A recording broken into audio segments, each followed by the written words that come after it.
Do you ever wonder if all PC cases are made by the same company? Because after a while, they all tend to kind of look alike. Well, the good people over at RaidMax have sent me out the RaidMax X603 for a review, and so we'll take a look at that today, see if it stands out, or see if it just blends into the crowd of what seems like endless PC cases at this point. But first, let's pay some bills. That's right, today we have a sponsor for this video. I'm not even lying this time. Do you want a custom gaming PC, but you're too scared to build? You don't want to be your own technical support? Well, today's video sponsor can help. Hop over to PCBros.tech. PCBros was started by Matt and Jackson of the popular YouTube channel Toasty Bros to create a place where gamers can buy gaming PCs for a fair price, and because they needed the money. All PCs at PCBros.tech come with a 1-year warranty and are assembled by PC experts. So if you're looking for a quality gaming PC, go to PCBros.tech today and use code PinkyTech4 for 4% off your order. Now back to our regular programming. Alright, so the X603 comes in black or white, and it comes with pretty much standard packaging, even though it does have the upgraded squishy foam that everyone seems to love nowadays. So my first impression of the RaidMax X603 was if the Montech Air 100 ARGB and the Corsair 4000D Airflow had a secret love child, it would be the RaidMax X603.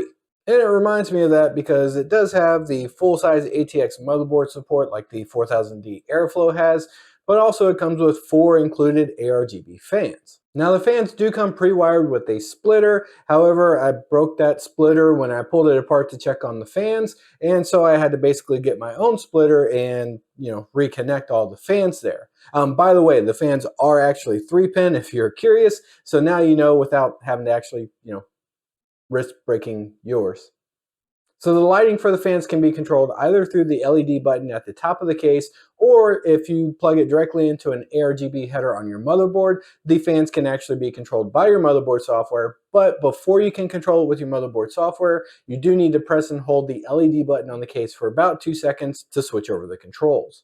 So one of the most important things I look for in a case is the airflow, and the X603 does not disappoint there. It does have practically a full mesh front panel, as well as a cutout in the back where you can add 2 additional fans or potentially an AIO.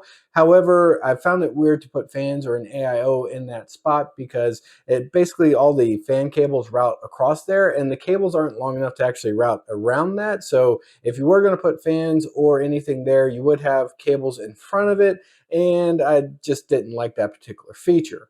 But if you could route the cables around, like maybe using a different fan splitter or something like that, it would be a very aesthetically pleasing build, adding in the extra fans. Speaking of cable routing and cable management, the X603 has tons of cable management options and routing options that you can use if you so choose, of course, or you can just stuff all the cables underneath in the power supply basement like somebody I know. But the X603 is missing cable grommets, and I think if it had that, it would really make this case stand out. And then, of course, it has my favorite feature in an ATX case, punch-out PCIe covers, because hooray. And this is why I hate them so much in an ATX case. I had to punch one of them out to actually add a Wi-Fi card so I can do some testing because I needed Wi-Fi ability to do so because I didn't have extra Ethernet down here in the palatial PinkyTech studios. And now it's just forever a hole in the case. So I hope the next owner needs a PCIe Wi-Fi card or capture card or something, because if not, there is just going to be a hole there. And I mean, it's not going to affect functionality, but damn if it doesn't bother me for aesthetics. Now the front I/O does come with 2 USB 3 ports, a USB-C port, a headphone and microphone combo jack, a power button, a reset button, and the aforementioned LED button. So it's a lot of buttons. But you're probably wondering, hey PinkyTech, what's that build functionality look like? And well, montage, baby.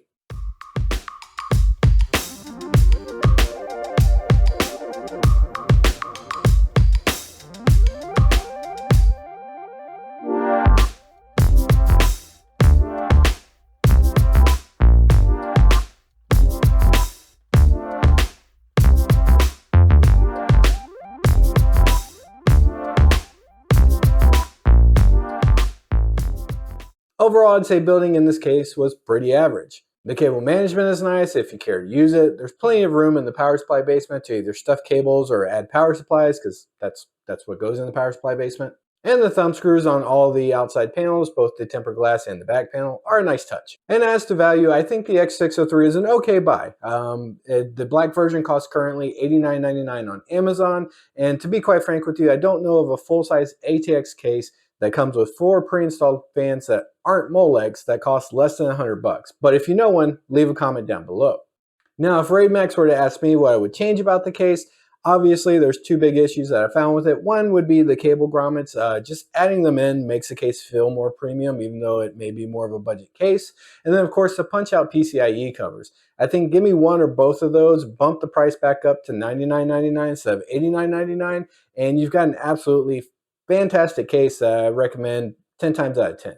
So if you want to pick one up, I'll have affiliate links down in the description below. They help me out, cost you nothing extra. While you're down there, make sure to hit the like and subscribe button, or if you're already subscribed, don't hit it again, because then you unsubscribe, and that just doesn't help anybody. But you can also check out the PinkyTech Discord and other socials, which are linked also in that same description box. And as always, guys, I appreciate you watching, and I will see you in the next video.